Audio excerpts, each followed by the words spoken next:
Perkenalkan, nama saya Yogi Elicer Pangaribuan, NIM 2004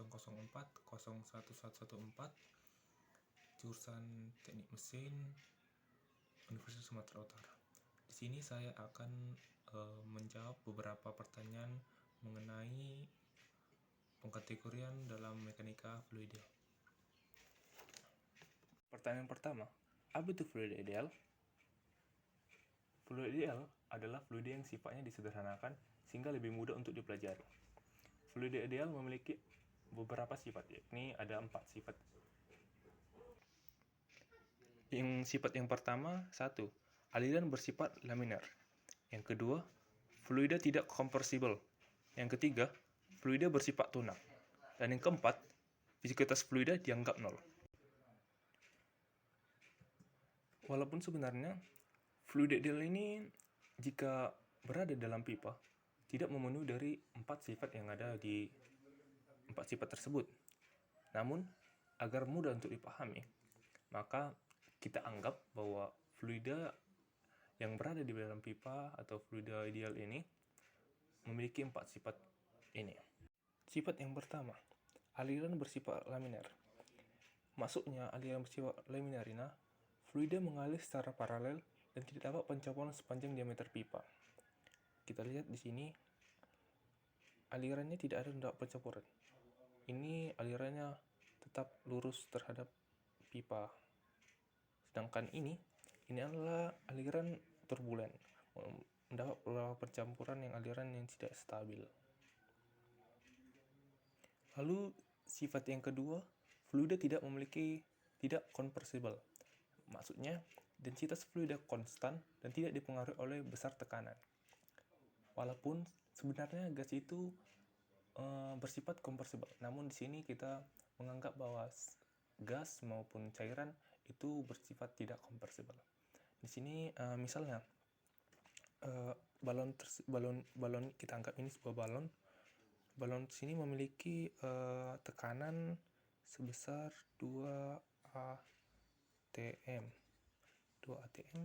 dan intensitasnya sebesar 1,4 kg per meter pangkat 3.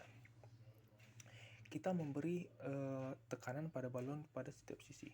Kita memberi tekanan sehingga balon tersebut mengalami pengecilan, yang dimana volume dari balon tersebut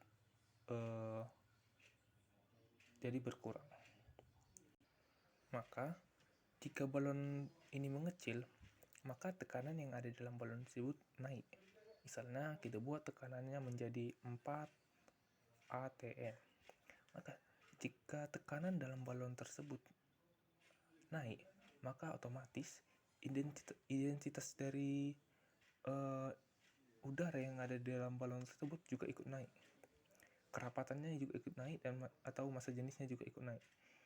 Ini tadi P, maka intensitasnya sama dengan, kita misalkan saja naik 2 kg per meter kubik.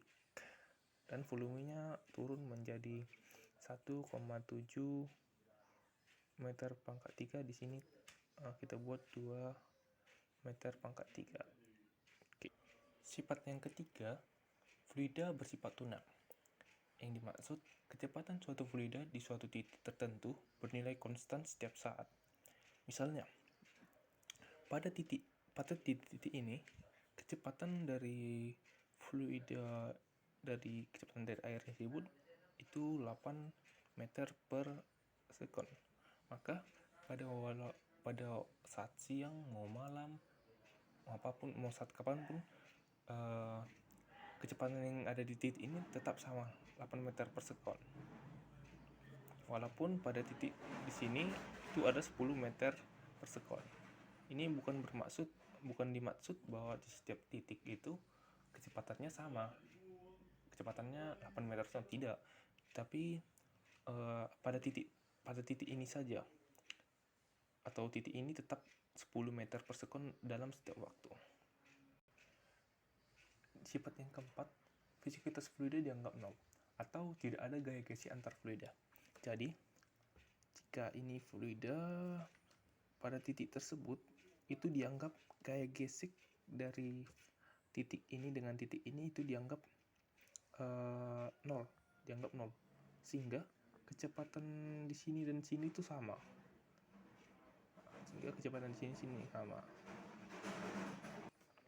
Kita misalnya kecepatan titik di sini 8 meter per second, maka di kecepatan di setiap titik ini, jika visikotasnya dianggap 0, maka kecepatannya sama. Dan apabila visikotasnya tidak dianggap 0, maka terdapat perbedaan, karena kita tahu gesekan dapat memperlambat suatu gerakan.